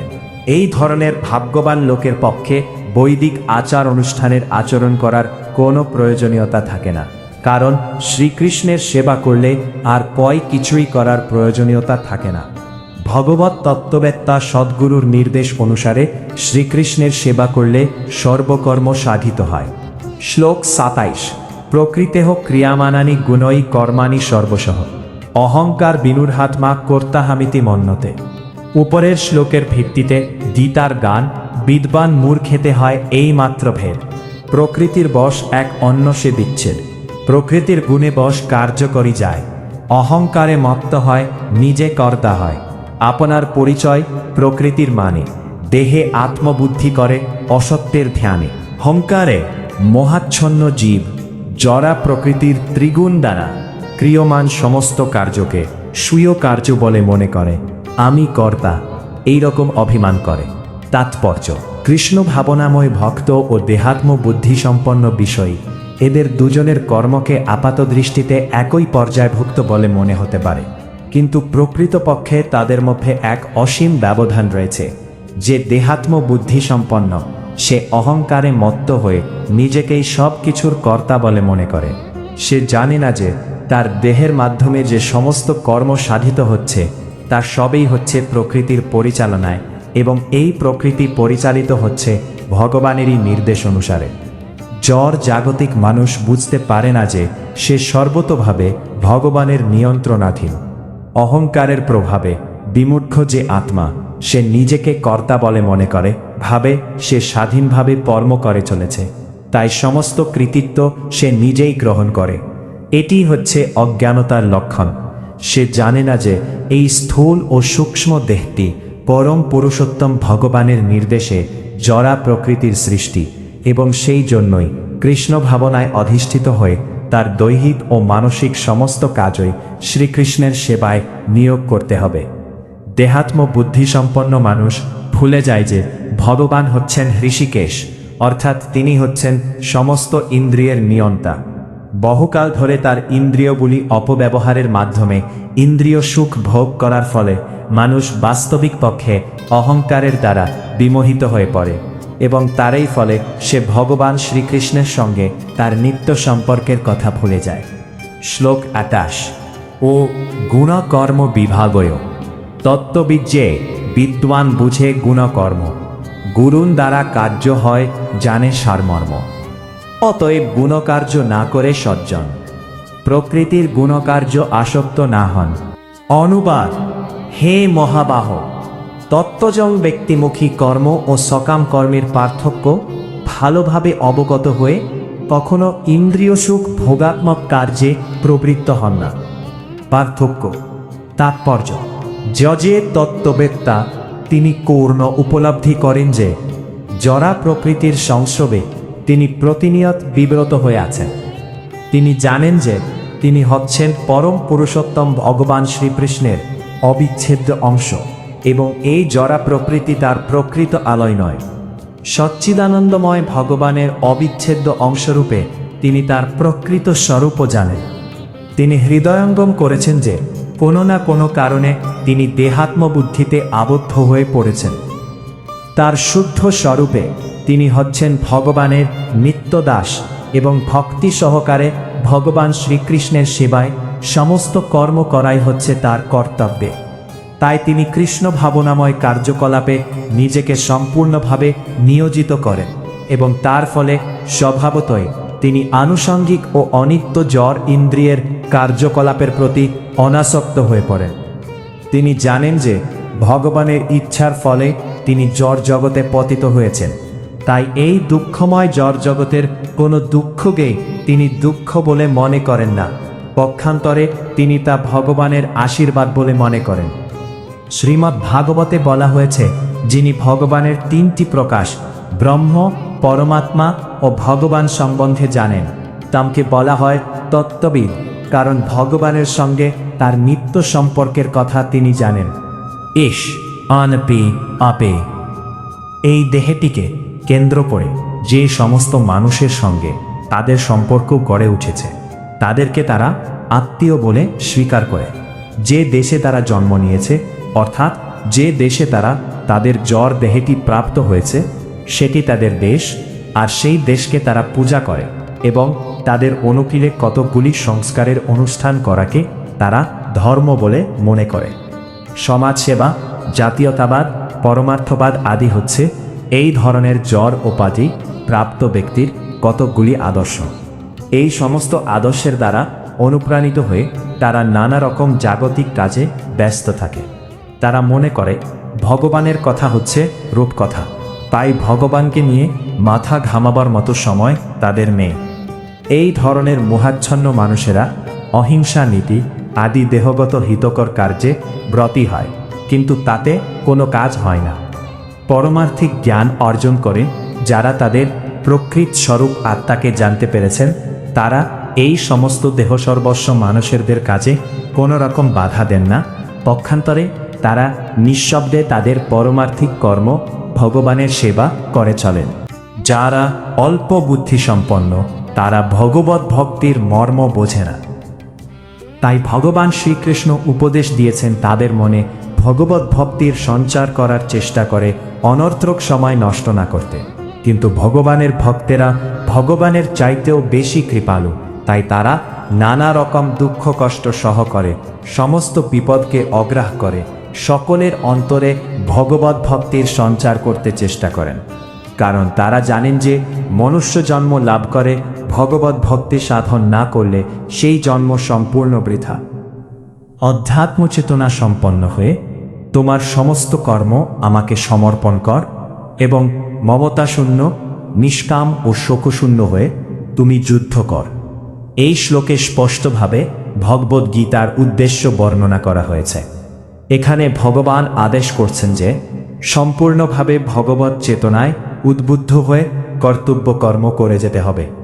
সৈনিকেরা যেমন গভীর নিষ্ঠা ও শৃঙ্খলার সঙ্গে তাদের কর্তব্য কর্ম করে, মানুষের কর্তব্য হচ্ছে ঠিক তেমনভাবে ভগবানের সেবা করা। ভগবানের আদেশকে কখনো কখনো অত্যন্ত কঠোর বলে মনে হতে পারে, কিন্তু তার আদেশ পালন করাই হচ্ছে মানুষের ধর্ম। তাই শ্রীকৃষ্ণের উপর নির্ভরশীল হয়ে তা আমাদের পালন করতেই হবে, কেননা সেটি হচ্ছে জীবের স্বরূপ। ভগবানের সেবা না করে মানুষ যদি সুখী হতে চেষ্টা করে তবে তার সে চেষ্টা কোনদিনই সফল হবে না।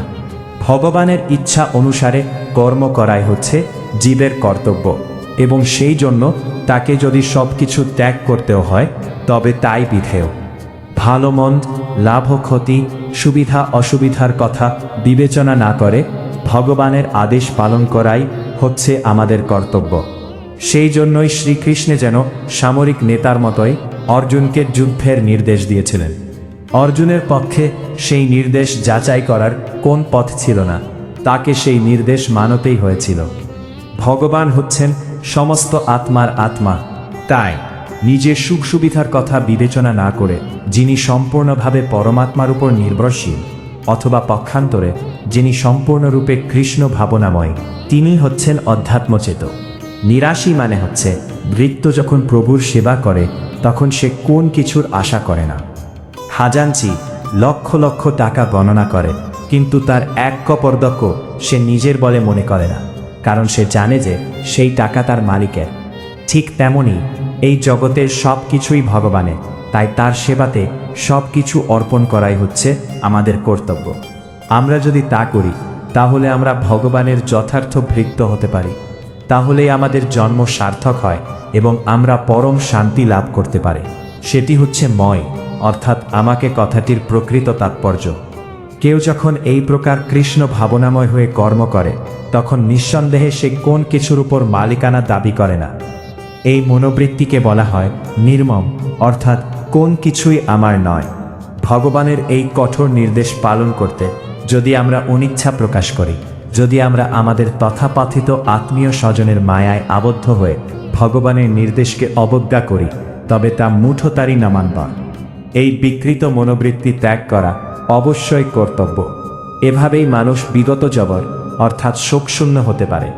গুণ ও কর্ম অনুসারে প্রত্যেকেরই কোন না কোন বিশেষ কর্তব্য আছে, এবং কৃষ্ণ ভাবনায় উদ্বুদ্ধ হয়ে সেই কর্তব্য সম্পাদন করা প্রত্যেকের কর্তব্য। এই ধর্ম আচরণ করার ফলে আমরা জড় জগতের বন্ধন থেকে মুক্ত হতে পারি। শ্লোক 36। যে মে মতমিদং নিত্যমনুতিষ্ঠন্তি মানাবাহা ও মুচ্যন্তে তেহপি কর্মভি। উপরের শ্লোকের ভিত্তিতে গীতার গান, আমার এমত কার্য অনুষ্ঠান করি, সর্বকর্ম করে শুধু ভজিতে শ্রীহরি। শ্রদ্ধাবান মোর ভক্ত অসূয়াবিহীন, কর্মফল মুক্ত হয় ভক্তিতে বিলীন। অনুবাদ: আমার নির্দেশ অনুসারে যে সমস্ত মানুষ তাদের কর্তব্য কর্ম অনুষ্ঠান করেন এবং যারা শ্রদ্ধাবান ও মাৎসর্য রহিত হয় এই উপদেশ অনুসরণ করেন, তারাও কর্মবন্ধন থেকে মুক্ত হন। তাৎপর্য: ভগবান শ্রীকৃষ্ণ অর্জুনকে যে আদেশ করেছেন তা বৈদিক জ্ঞানের সারমর্ম, তাই সন্দেহাতীতভাবে তা শাশ্বত সত্য। বেদ যেমন নিত্য শাশ্বত, কৃষ্ণ ভাবনার এই তত্ত্ব তেমন নিত্য শাশ্বত। ভগবানের প্রতি ঈর্ষান্বিত না হয় এই উপদেশের প্রতি সুদৃঢ় বিশ্বাস থাকা উচিত। তথাকথিত অনেক দার্শনিক ভগবদ্গীতার ভাষ্য লিখেছেন, কিন্তু শ্রীকৃষ্ণের প্রতি তাদের বিশ্বাস নেই। তারা কোন দিনও গীতার মর্ম উপলব্ধি করতে সক্ষম হবেন না এবং সকাম কর্মের বন্ধন থেকেও মুক্ত হতে পারেন না। কিন্তু অতি সাধারণ কোন মানুষও যদি ভগবানের শাশ্বত নির্দেশের প্রতি দৃঢ় শ্রদ্ধাবান হয়, অথচ সমস্ত নির্দেশগুলিকে যথাযথভাবে পালন করতে অসমর্থ হয়, তবু সে অবধারিতভাবে কর্মের অনুশাসনের বন্ধন থেকে মুক্ত হবে। ভক্তয়োগ সাধন করার প্রাথমিক পর্যায়ে কেউ হয়তো ভগবানের নির্দেশ ঠিকভাবে পালন নাও করতে পারে, কিন্তু যেহেতু সে এই পন্থার প্রতি বিরক্ত নয় এবং যদি সে নৈরাশ্য ও ব্যর্থতা বিবেচনা না করে ঐকান্তিকতার সঙ্গে এই কার্যক্রমের আনুষ্ঠান করতে থাকে, তবে সে নিশ্চিতভাবে ধীরে ধীরে শুদ্ধ কৃষ্ণ ভাবনার পর্যায়ে অবশ্যই উন্নীত হবে। শ্লোক 32। যে ত্বেতদভ্য সুয়ন্ত নানুতিষ্ঠন্তি মে মতম সর্বজ্ঞান বিমূঢ়াংস্তান বৃদ্ধি নষ্টান চেতসম। উপরের শ্লোকের ভিত্তিতে গীতার গান, প্রকৃতি সদৃশ চেষ্টা করে গুণবান, প্রকৃতির বশে সর্বকার্য অনুষ্ঠান। অনুবাদ: কিন্তু যারা অসূয়াপূর্বক আমার এই উপদেশ পালন করে না, তাদেরকে সমস্ত জ্ঞান থেকে বঞ্চিত, বিমূঢ় এবং পরমার্থ লাভের সকল প্রচেষ্টা থেকে ভ্রষ্ট বলে জানবে। তাৎপর্য: কৃষ্ণ ভাবনাময় না হওয়ার ক্ষতি সম্পর্কে এখানে উল্লেখ করা হয়েছে। কার্যক্ষেত্রে সর্বোচ্চ কর্মকর্তার নির্দেশ মানতে অবাধ্যতা করলে যেমন শাস্তি হয়, তেমন এই পরম পুরুষোত্তম ভগবানের নির্দেশ অমান্য করলেও নিশ্চয় শাস্তি আছে। অমান্যকারী লোক, তা সে যতই উচ্চ স্তরের হোক, তার কাণ্ড জ্ঞানহীন বুদ্ধি বিবেচনার জন্য, আর নিজের স্বরূপ সম্পর্কে, এমনকি পরম ব্রহ্ম, পরমাত্মা ও পরম পুরুষোত্তম ভগবানের স্বরূপ সম্পর্কেও সে অজ্ঞ। সুতরাং তার জীবনের পূর্ণতা লাভের কোনই আশা নেই। শ্লোক 33। সদৃশং চেষ্টতে শস্যা প্রকৃতে জ্ঞান বানাপি প্রকৃতিং জানতি ভূতানি নিগ্রহ কিং করিষ্যতি। উপরের শ্লোকের ভিত্তিতে গীতার গান: বহুকাল হতে যারা প্রকৃতির বেয়র যখন পরমাত্রে সকল প্রচেষ্টা করে না, স নিগ্রহ করিতে নারে হইয়া বিবশ। অনুবাদ: আনবান ব্যক্তিও তার স্বভাব অনুসারে কার্য করেন, কারণ প্রত্যেকেই ত্রিগুণজাত তার স্বীয় স্বভাবকে অনুগমন করেন। সুতরাং নিগ্রহ করে কি লাভ হবে?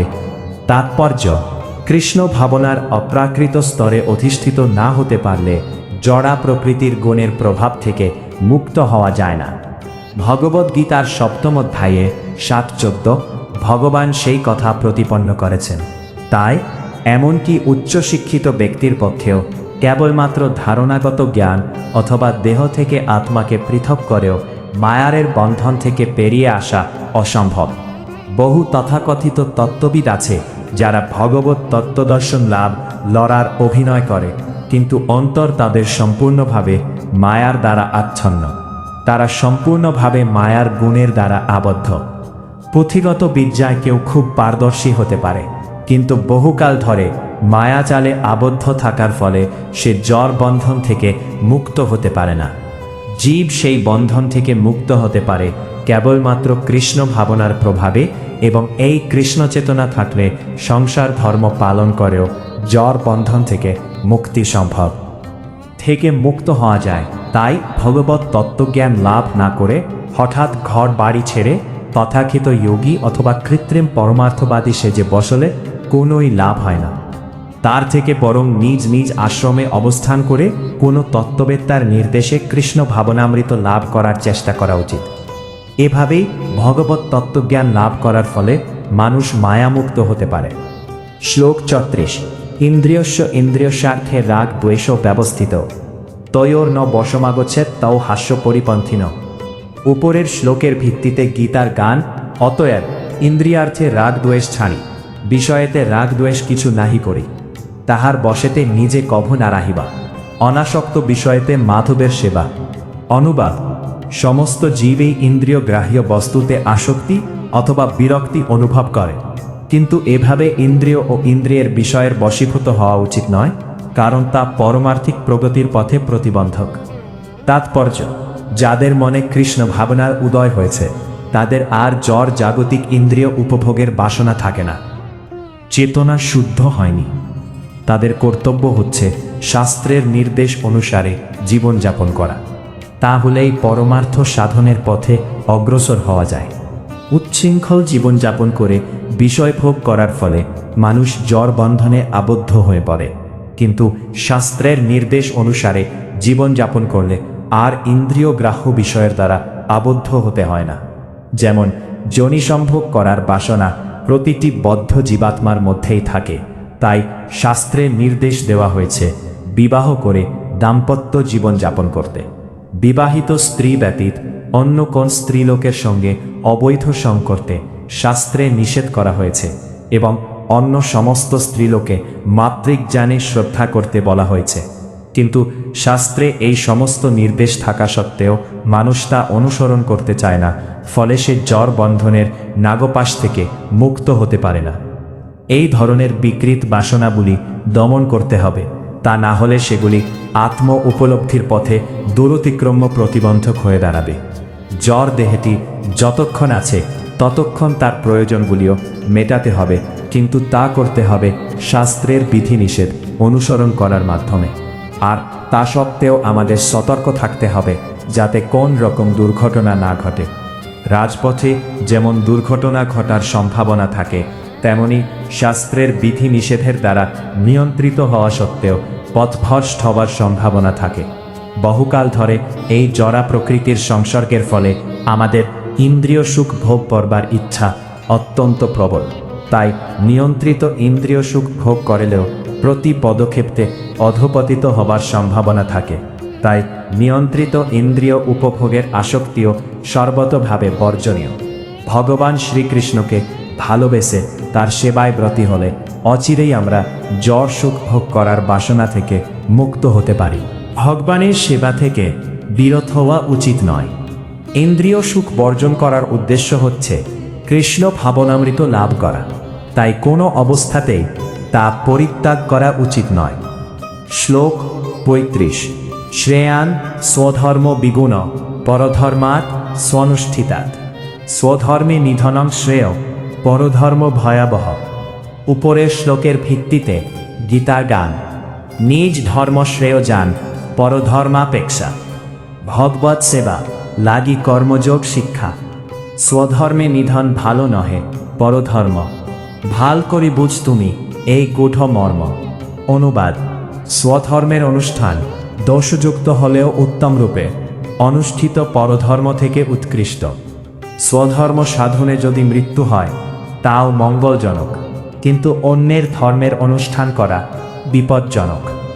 তাৎপর্য: পরধর্ম পরিত্যাগ করে সম্পূর্ণভাবে ভগবান শ্রীকৃষ্ণের শরণাগত হওয়া, স্বধর্ম আচরণ করাই মানুষের কর্তব্য। জড়া প্রকৃতির গুণ অনুসারে শাস্ত্র নির্দেশিত ধর্মাচরণগুলি মানুষের দেহমনের বৈশিষ্ট্য অনুযায়ী নির্ধারিত হয়েছে। সদ্গুরু যে আদেশ দেন তাই হচ্ছে পরমার্থিক কর্তব্য। এই কর্তব্য সম্পাদন করার মাধ্যমে আমরা শ্রীকৃষ্ণের অপ্রাকৃত সেবা করে থাকি। কিন্তু জাগতিক অথবা পরমার্থিক যাই হোক না কেন, অন্যের ধর্ম অনুকরণ অপেক্ষা মৃত্যুকাল পর্যন্ত স্বধর্মে নিষ্ঠাবান থাকা প্রত্যেকের একান্ত কর্তব্য। জাগতিক স্তরের কর্তব্য এবং পরমার্থিক স্তরের কর্তব্য ভিন্ন হতে পারে, কিন্তু সেগুলি সম্পাদন করা সবসময় মঙ্গলজনক।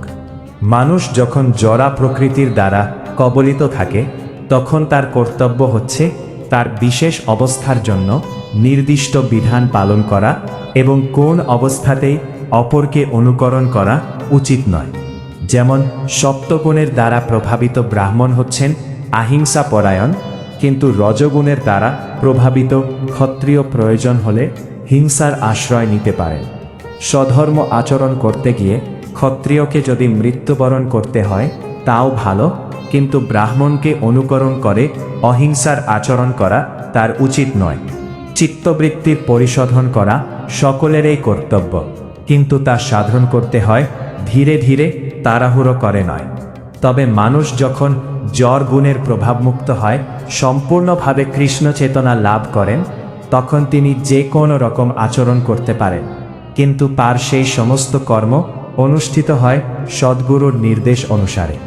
কৃষ্ণ ভাবনার সেই পূর্ণ স্তরে ব্রাহ্মণ ক্ষত্রিয়ের মতো আচরণ করতে পারেন, ক্ষত্রিয় ব্রাহ্মণের মতো আচরণ করতে পারেন। অপ্রাকৃত স্তরে জড় জগতের গুণ অনুসারে স্তর বিভাগ আগ নেই।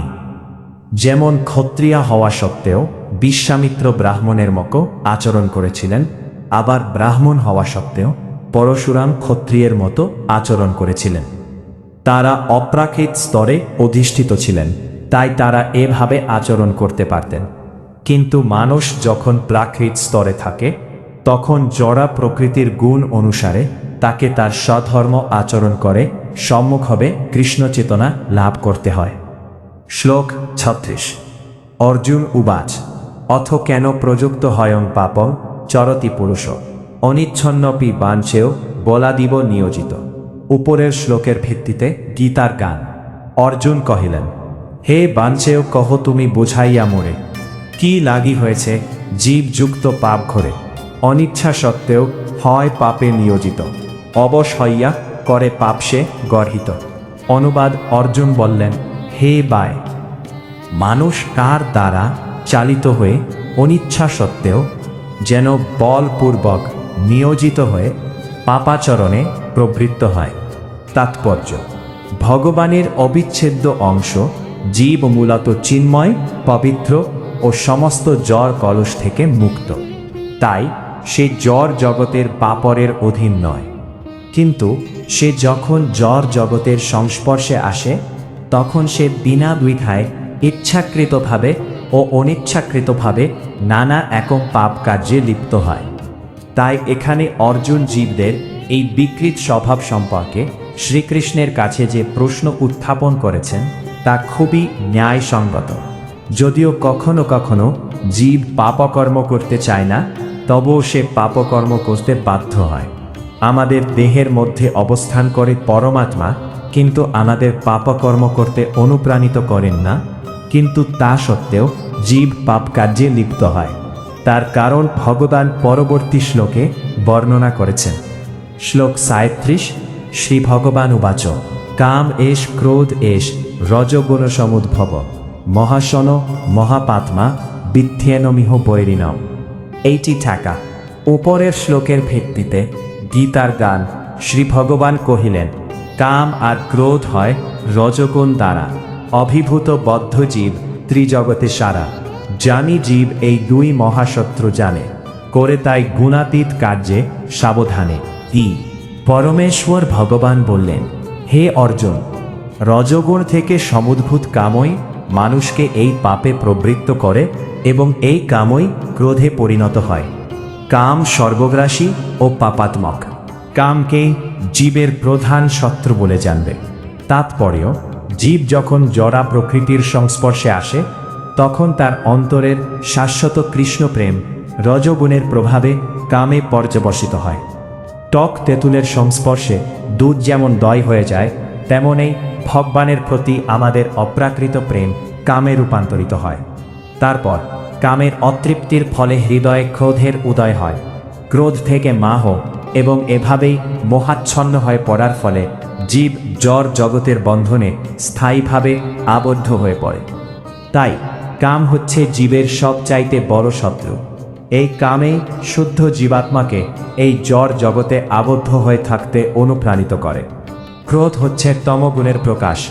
এভাবে প্রকৃতির বিভিন্ন গুণের প্রভাবে কাম, ক্রোধ আদি চারিত্রিক বৈশিষ্ট্যের প্রকাশ হয়। তাই রজগুণের প্রভাবকে তমগুণে অধপতিত না হতে দিয়ে যদি ধর্মাচরণ করার মাধ্যমে তাকে সত্ত্বগুণে উন্নীত করা যায়, তাহলে আমরা পারমার্থিক অনুশীলনের মাধ্যমে ক্রোধ আদি ষড়রিপুর হাত থেকে রক্ষা পেতে পারি। গীতার গান ত্রিজগতে কাম মাত্র সর্ব অবরণ। আগুনেতে ধূম যথা ধূসর দর্শন, অথবা জরায়ু যথা গর্ভ আবরণ। অল্পাধিক এইসব কামর কারণ। অনুবাদ: আগুনে যেমন ধূম দ্বারা আবৃত থাকে, দর্পণ যেমন ময়লার দ্বারা আবৃত থাকে, অথবা গর্ভ যেমন জরায়ুর দ্বারা আবৃত থাকে, তেমনই জীবাত্মা বিভিন্ন মাত্রায় এই কামর দ্বারা আবৃত থাকে। তাৎপর্য: জীবের শুদ্ধ চেতনা সাধারণত তিনটি আবরণের দ্বারা আচ্ছাদিত হয়ে যায়। অগ্নি যেমন ধূমের দ্বারা আচ্ছাদিত থাকে, দর্পণ যেমন ধুলোর দ্বারা আচ্ছাদিত থাকে এবং গর্ভ যেমন জরায়ুর দ্বারা আচ্ছাদিত থাকে, জীবের শুদ্ধ চেতনাও তেমন কামর আবরণে আচ্ছাদিত থাকে। কামকে যখন ধূমের সঙ্গে তুলনা করা হয় তখন আমরা বুঝতে পারি যে ধূম আগুনকে ঢেকে রাখলেও যেমন আগুনের অস্তিত্ব উপলব্ধি করা যায়, তেমনি কামর অন্তরালে শুদ্ধ কৃষ্ণ ভাবনা উপলব্ধি করা যায়। পক্ষান্তরে বলা যায়, জীবের অন্তরে যখন অল্প বিস্তর কৃষ্ণ ভাবনার প্রকাশ দেখা যায় তখন আমরা বুঝতে পারি যে ধূমাচ্ছাদিত অগ্নির মতো জীবের ভগবত ভক্তি কামর দ্বারা আচ্ছাদিত হয়ে আছে। আগুনের প্রভাবেই ধূমের উৎপত্তি হয়, কিন্তু আগুন জ্বালাবার প্রথম পর্যায়ে আগুনকে দেখা যায় না।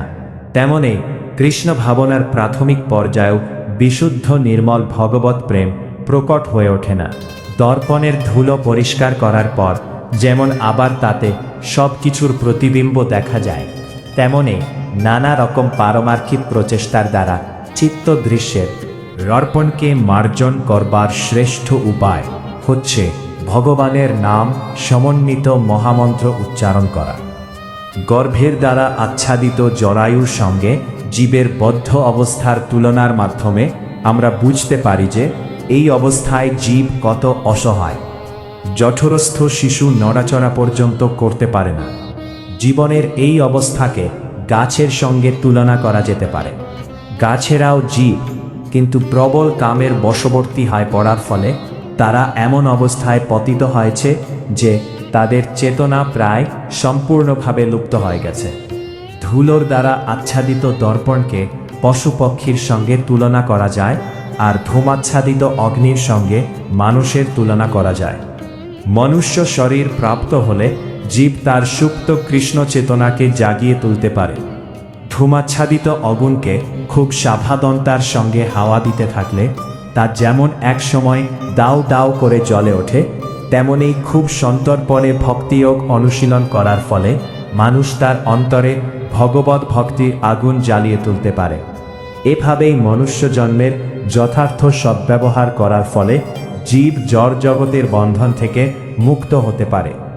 মনুষ্য জন্ম লাভ করার ফলে জীব তার শত্রু কাম প্রবৃত্তিকে দমন করতে পারে, আর তা সম্ভব হয় সদ্গুরুর তত্ত্বাবধানে কৃষ্ণ ভাবনা অনুশীলন করার মাধ্যমে। শ্লোক ৩৯।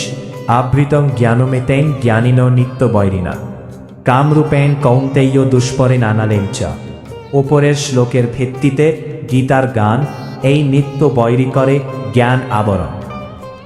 জীব তাহে বদ্ধ হয় নহে সাধারণ, কাম হয় দুপুরন অগ্নির সমান। অতএব কাম লাগি হও সাবধান। অনুবাদ: কামরূপী চিরশত্রুর দ্বারা জীবের শুদ্ধ চেতনা আবৃত হয়।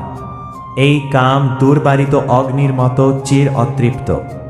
তাৎপর্য: মনুস্মৃতিতে বলা হয়েছে যে ঘি ঢেলে যেমন আগুনকে কখনো নেভানো যায় না, তেমনি কাম উপভোগের দ্বারা কখনই কামের নিবৃত্তি হয় না। জড় জগতে সমস্ত কিছুর কেন্দ্র হচ্ছে যৌন আকর্ষণ। তাই জড় জগৎকে বলা হয় মৈথুনাগার অথবা যৌন জীবনের শিকল। আমরা দেখেছি অপরাধ করলে মানুষ কারাগারে আবদ্ধ হয়, তেমনি যারা ভগবানের আইন অমান্য করে তারাও যৌন জীবনের শৃঙ্খলে আবদ্ধ হয়ে এই মৈথুনাগারে পতিত হয়। ইন্দ্রিয় তৃপ্তিকে কেন্দ্র করে জড় সভ্যতার উন্নতি লাভের অর্থ হচ্ছে বদ্ধ জীবদের জড় অস্তিত্বের বন্দিদশার মেয়াদ বৃদ্ধি করা। তাই এই কাম হচ্ছে অজ্ঞানতার প্রতীক, যার দ্বারা জীবদের এই জড় জগতে আবদ্ধ করে রাখা হয়েছে। ইন্দ্রিয় তৃপ্তি সাধন করার সময় সাময়িকভাবে সুখের অনুভূতি হতে পারে, কিন্তু প্রকৃতকে সেই তথাকথিত সুখই হচ্ছে জীবের পরম শত্রু। শ্লোক ৪০। ইন্দ্রিয়াণি মনোবুদ্ধির স্বাধিষ্ঠানমুচ্যতে এতৈবি মোহয়াত্তেষ জন্মাবৃত্তি দেহিনাম। উপরের শ্লোকের ভিত্তিতে গীতার গান সেই কাম অধিষ্ঠিত ইন্দ্রিয়াদি মনে, বুদ্ধিতে বসিয়া আখে নিখিল ভুবনে। বদ্ধ জীব সেই কারণ দেহে অভিমানী, স্বাতন্ত্র্যের ব্যবহার নাহি জানে জ্ঞানী। অনুবাদ: ইন্দ্রিয়সমূহ মন ও বুদ্ধি এই কামের আশ্রয়স্থল। এই ইন্দ্রিয় আদির দ্বারা কাম জীবের প্রকৃত জ্ঞানকে আচ্ছন্ন করে, তাকে বিভ্রান্ত করে। তাৎপর্য: বদ্ধ জীবাত্মার দেহের ভিন্ন ভিন্ন গুরুত্বপূর্ণ অংশতে শত্রু অধিকার করে বসেছে। তাই ভগবান শ্রীকৃষ্ণ সেই সমস্ত অংশের কথা ইঙ্গিতে আমাদের বুঝিয়ে দিচ্ছেন, যাতে আমরা সেই শত্রুকে পরাভূত করতে পারি। ইন্দ্রিয় আদির সমস্ত কার্যকলাপের কেন্দ্র হচ্ছে মন, তাই মন হচ্ছে সমস্ত ইন্দ্রিয় সুখ ভোগ করার বাসনার কেন্দ্রস্থল। তাই যখন আমরা ইন্দ্রিয় উপভোগের কথা শুনি, তখন স্বভাবতই মন ইন্দ্রিয় তৃপ্তির সকল প্রকার চিন্তা ভাবনার আশ্রয়স্থল হয়ে ওঠে, ও তারই ফলে মন ও ইন্দ্রিয়গুলি হয়ে ওঠে কাম প্রবৃত্তির আধার। এরপরে বুদ্ধি বিভাগটি হয় এই সমস্ত কাম প্রবৃত্তির রাজধানী। বুদ্ধি হচ্ছে আত্মার সবচাইতে অন্তরঙ্গ প্রতিবেশী। এই বুদ্ধি যখন কামের দ্বারা উন্মত্ত হয়ে ওঠে, তখন সে আত্মাতে অহংকারের সঞ্চার করে, যার ফলে আত্মা জড় ইন্দ্রিয় ও মনের সঙ্গে জড়িয়ে গিয়ে জড়ের মাঝে তার স্বরূপ অন্বেষণ করে। জড় ইন্দ্রিয় সুখকেই প্রকৃত সুখ বলে মনে করে। আত্মা তখন তা উপভোগ করতে মত্ত হয়ে ওঠে। শ্রীমদ্ ভাগবতে 10:48-13 আত্মার এই আত্মবিস্মৃতিকে খুব সুন্দরভাবে ব্যাখ্যা করে বলা হয়েছে, যস্যাত্মবুদ্ধি কোন ব্যক্তি ধাতুকে শোধি কলত্রাদিষু ভৌম ইজ্জতি যত্তীর্থবুদ্ধি সলিলেন করহিচিত জনেষু ভিজ্ঞেষু সে অ্যাপ গোখর। যে ত্রিধাতু সমন্বিত এই জড় দেহকে পরম প্রেমাস্পদ আত্মা, স্ত্রী পুত্রাদিকে আত্মীয়, আর্থিক জন্মস্থানকে পূজনীয় মনে করে এবং তীর্থস্থানে গিয়ে কেবলমাত্র নদীতে স্নান সেরে চলে আসে, কিন্তু পরমার্থিক জ্ঞান সম্পন্ন সেখানকার মানুষদের সঙ্গে ভগবত তত্ত্ব আলোচনা করে না, সে একটি গাধা অথবা গরু। শ্লোক 1:40 তস্মাত্ত্বমিন্দ্রিয়াণ্যাদৌ নিয়ম্য ভরতস্যব পাদমানং প্রজহি হনম জ্ঞান বিজ্ঞান নাশনম। উপরের শ্লোকের ভিত্তিতে নিয়মিত করি হও সম্পূর্ণ নিষ্কাম, ভক্তির ধারণ সেই কাম জয় জন্য, সেই জ্ঞান বিজ্ঞান নাশী নাহি পথ অন্য। অনুবাদ, অতএব হে ভারতশ্রেষ্ঠ, তুমি প্রথমে ইন্দ্রিয়গুলিকে নিয়ন্ত্রিত করে জ্ঞান ও বিজ্ঞাননাশক পাপের প্রতিক্রূপ এই কামকে বিনাশ কর। তাৎপর্য, ভগবান প্রথম থেকেই অর্জুনকে ইন্দ্রিয়গুলিকে দমন করবার উপদেশ দিয়েছেন, যাতে তিনি পরম শত্রু কামকে জয় করতে পারেন। কারণ এই কামের প্রভাবে জীব আত্মজ্ঞান বিস্মৃত হয়ে তার স্বরূপ ভুলে যায়। এখানে জ্ঞান বলতে সেই জ্ঞানকে বোঝানো হয়েছে যে জ্ঞান আমাদের প্রকৃত স্বরূপের কথা মনে করিয়ে দেয়, অর্থাৎ যে জ্ঞান আমাদের মনে করিয়ে দেয় যে আমাদের আত্মাই হচ্ছে আমাদের প্রকৃত স্বরূপ, আমাদের জড় দেহটি একটি আবরণ মাত্র। বিজ্ঞান বলতে সেই বিশেষ জ্ঞানকে বোঝায় যা ভগবানের সঙ্গে আমাদের নিত্য সম্পর্কের কথা মনে করিয়ে দেয়। এর ব্যাখ্যা করে শ্রীমদ্ ভাগবতে 2:9-31 বলা হয়েছে, জ্ঞানং পরমণ্ডহং মে যদ বিজ্ঞান সমন্বিতম সরহস্যম তদঙ্গং চ গৃহান গদিতম ময়া। আত্মজ্ঞান ও ভগবত তত্ত্বজ্ঞান পরম গোপনীয় ও গভীর রহস্যপূর্ণ, কিন্তু ভগবান যখন নিজে এই জ্ঞান বিশ্লেষণ করেন তখন তা হৃদয়ঙ্গম করা যায়। ভগবদ্গীতা আমাদেরকে আত্মতত্ত্ব সম্পর্কে সাধারণ ও বিশেষ জ্ঞান প্রদান করে। জীবেরা ভগবানের অবিচ্ছেদ্য অংশ, তাই তাদের ধর্ম হচ্ছে ভগবানের সেবা করা। এই উপলব্ধিকে বলা হয় কৃষ্ণ ভাবনামৃত। তাই জীবনের শুরু থেকেই আমাদের উচিত কৃষ্ণ ভাবনায় উদ্বুদ্ধ হওয়া, যাতে আমরা সম্পূর্ণভাবে কৃষ্ণ চেতনাময় হয়ে আমাদের জীবন সার্থক করে তুলতে পারি। প্রতিটি জীবের অন্তরে যে ভগবত প্রেম আছে তারই বিকৃত প্রতিবিম্ব হচ্ছে কাম। কিন্তু জীবনের শুরু থেকে যদি আমরা ভগবানকে ভালোবাসতে শিখি, তাহলে আমাদের স্বাভাবিক ভগবত প্রেম আর কামে পর্যবসিত হতে পারে না। ভগবত প্রেম কামে বিকৃত হয়ে গেলে তখন তাকে স্বাভাবিক অবস্থায় ফিরিয়ে আনা অত্যন্ত কঠিন। তা সত্ত্বেও কৃষ্ণ ভাবনা এমনই শক্তিশালী যে এমনকি জীবনের শেষ পর্যায়েও যদি কেউ গভীর নিষ্ঠার সঙ্গে ভগবত ভক্তির বিধি নিষেধগুলি অনুশীলন করে, তবে সে কৃষ্ণ প্রেম ফিরে পায়। তাই জীবনের যে কোনো পর্যায়ে কৃষ্ণ ভাবনার অনুশীলন শুরু করা যায়। যখন আমরা কৃষ্ণ ভাবনার মাহাত্ম্য উপলব্ধি করতে পারি, ভগবত ভক্তির প্রয়োজনীয়তা উপলব্ধি করতে পারি, জীবনের যে পর্যায়ে হোক, তখন থেকে আমরা ভক্তিযোগের অনুশীলন করতে পারি এবং আমাদের পরম শত্রু কামকে কৃষ্ণ প্রেমে রূপান্তরিত করতে পারি। এটি হচ্ছে মানব জীবনের সর্বোত্তম পূর্ণতার স্তর। ইন্দ্রিয়গুলি থেকে মন শ্রেয়, মন থেকে বৃদ্ধি শ্রেয়, আর তিনি আত্মা সেই বুদ্ধি থেকেও শ্রেয়। তাৎপর্য, কামের নানাবিধ কার্যকলাপের নির্গম পথ হচ্ছে আমাদের ইন্দ্রিয়গুলি। কামের সঞ্চয় হয় আমাদের দেহে, কিন্তু ইন্দ্রিয়গুলির মাধ্যমে তার বহিঃপ্রকাশ হয়। তাই সামগ্রিকভাবে জড় দেহের থেকে ইন্দ্রিয়গুলি শ্রেয়। আমাদের অন্তরে যখন উচ্চ স্তরের চেতনার বিকাশ হয় অথবা কৃষ্ণ চেতনার বিকাশ হয়, তখন এই সমস্ত নির্গম পথগুলি অন্ধ হয়ে যায়। অন্তরে কৃষ্ণ ভাবনার উন্মেষ হলে পরমাত্মা বা শ্রীকৃষ্ণের সঙ্গে আত্মা তার নিত্য সম্পর্ক অনুভব করে। তাই তখন আর তার জড় দেহের অনুভূতি থাকে না। দেহগত কার্যকলাপগুলি হচ্ছে ইন্দ্রিয়দের কার্যকলাপ। তাই ইন্দ্রিয়গুলি নিষ্ক্রিয় হলে দেহ নিষ্ক্রিয় হয়ে যায়। কিন্তু সেই অবস্থায় মন সক্রিয় থাকে, যেমন নিদ্রিত অবস্থায় আমরা স্বপ্ন দেখি। কিন্তু মনেরও ঊর্ধ্বে হচ্ছে বুদ্ধি এবং বুদ্ধিরও ঊর্ধ্বে হচ্ছে আত্মা। তাই আত্মা যখন পরমাত্মার সঙ্গে যুক্ত হয় তখন বুদ্ধি, মন ও ইন্দ্রিয়গুলি স্বাভাবিকভাবে পরমাত্মার সঙ্গে যুক্ত হয়ে যায়। ঠিক এভাবেই কঠোপনিষদেও বলা হয়েছে যে ইন্দ্রিয় থেকে ইন্দ্রিয় উপভোগের সামগ্রীগুলি শ্রেয়, কিন্তু ইন্দ্রিয় উপভোগের সামগ্রীগুলি থেকে মন শ্রেয়। তাই মন যদি সর্বতোভাবে নিরন্তর ভগবানের সেবায় নিয়োজিত থাকে তখন ইন্দ্রিয়গুলির বিপদগামী হবার আর কোনো সুযোগ থাকে না। এই মানসিক প্রবৃত্তির কথা পূর্বেই ব্যাখ্যা করা হয়েছে। পরং দৃষ্টা নিবর্ততে, মন যদি ভগবানের অপ্রাকৃত সেবায় মগ্ন থাকে তাহলে নিম্নগামী প্রবৃত্তিগুলিতে আকৃষ্ট হওয়ার কোনো সম্ভাবনাই তার আর থাকে না। কঠোপনিষদে আত্মাকে মহান বলে বর্ণনা করা হয়েছে। তাই আত্মা হচ্ছে ইন্দ্রিয়গ্রাহ্য বিষয়, ইন্দ্রিয়, মন ও বুদ্ধির ঊর্ধ্বে। তাই আত্মার স্বরূপ সরাসরি উপলব্ধি করতে পারলে সমস্ত সমস্যার সমাধান হয়ে যায়। বুদ্ধি দিয়ে আত্মার স্বরূপ সম্বন্ধে অবগত হয়ে মনকে কৃষ্ণ চেতনায় নিযুক্ত করাই সকলের কর্তব্য।